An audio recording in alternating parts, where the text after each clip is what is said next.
ब्राह्मण समाजातील विविध प्रश्नांवर चर्चा करण्यासाठी कोल्हापूरमध्ये आंतरराष्ट्रीय ब्राह्मण परिषदेचं आयोजन करण्यात आलं होतं. यामध्ये ब्राह्मण समाजाच्या सामाजिक, आर्थिक, शैक्षणिक विषयावर सविस्तर चर्चा करण्यात आली. ब्राह्मण समाजाला घोषणांची नाही, उत्तरदायित्वाची गरज आहे. या उद्देशातून राज्यव्यापी कृती समिती आणि ठोस कृती आराखडा जाहीर करण्यात आला. समाजातील लोकांचा शिक्षण आणि कौशल्य विकास व्हावा, रोजगार, उद्योग आणि आर्थिक सक्षमीकरण व्हावं, सामाजिक न्याय आणि कायदेशीर सहाय्य प्राप्त व्हावं, संस्कृतीचं जतन, संवर्धन केलं जावं असे विविध ठराव या परिषदेत करण्यात आले. या सर्वांचा पाठपुरावा सरकारकडे करण्यासाठी राज्यस्तरीय कृती समितीची स्थापना करण्यात आली.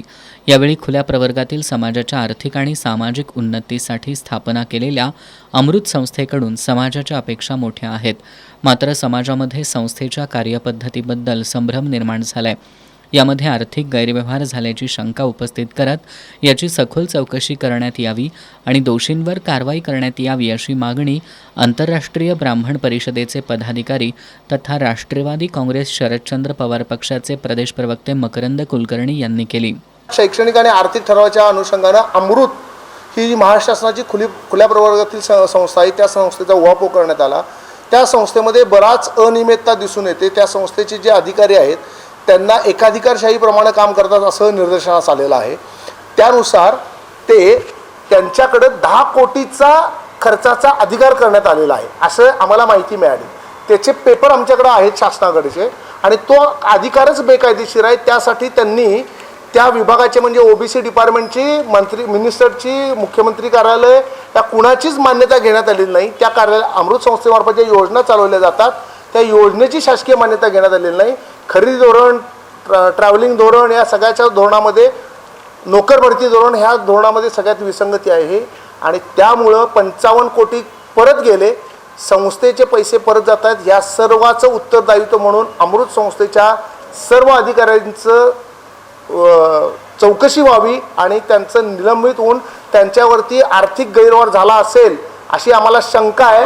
त्या शंकेचं निरसन करून त्यांच्यावरती उत्तरदायित्व निश्चित करण्यात यावं असं ठराव करण्यात आला. ॲडव्होकेट मकरंद जोशी यांनी ब्राह्मण समाज कृती समाजाच्या कार्यकारिणीची घोषणा केली. ब्राह्मण समाज कृती समितीच्या या संस्थापक अध्यक्षपदी आज निखिलजी लातूरकर यांची निवड करण्यात आली. तसेच या संस्थेच्या या कृती समितीच्या अध्यक्षपदी मकरंदजी कुलकर्णी यांची निवड करण्यात आली आणि याचबरोबर 3 कार्याध्यक्षपदी म्हणजे सुरेशजी मुळे, ॲडव्होकेट मंदार जोशी आणि मिलिंदजी समगावकर यांची कार्याध्यक्षपदी निवड करण्यात आली. यांच्याकडे जबाबदारी अशी देण्यात आली आहे की विभागवार प्रत्येक ठिकाणी समाजाचे प्रश्न जाणून घेऊन या ठिकाणी प्रत्येक ठिकाणी जाऊन सरकार दरबारी, मग ते शासन स्तरावर असतील किंवा वैयक्तिक स्तरावर असतील, सर्व ठिकाणी जाऊन ब्राह्मण समाजाचे सर्व ठिकाणचे प्रश्न या ठिकाणी सोडवण्यात यावे. यासह परशुराम आर्थिक विकास महामंडळ पूर्ण कार्यक्षमतेनं कार्यान्वित करण्यात यावं. शिक्षण, रोजगार, उद्योगासाठी विशेष कृती आराखडा जाहीर करावा. ब्राह्मण समाजाच्या संवादासाठी राज्यस्तरीय समन्वय यंत्रणा स्थापन करावी अशा विविध मागण्या यावेळी करण्यात आल्या. यावेळी डॉक्टर मिलिंद संपगावकर, सुरेश मुळे, अजित देशपांडे, प्रदीप आष्टेकर, निखिल लातूरकर आदी उपस्थित होते.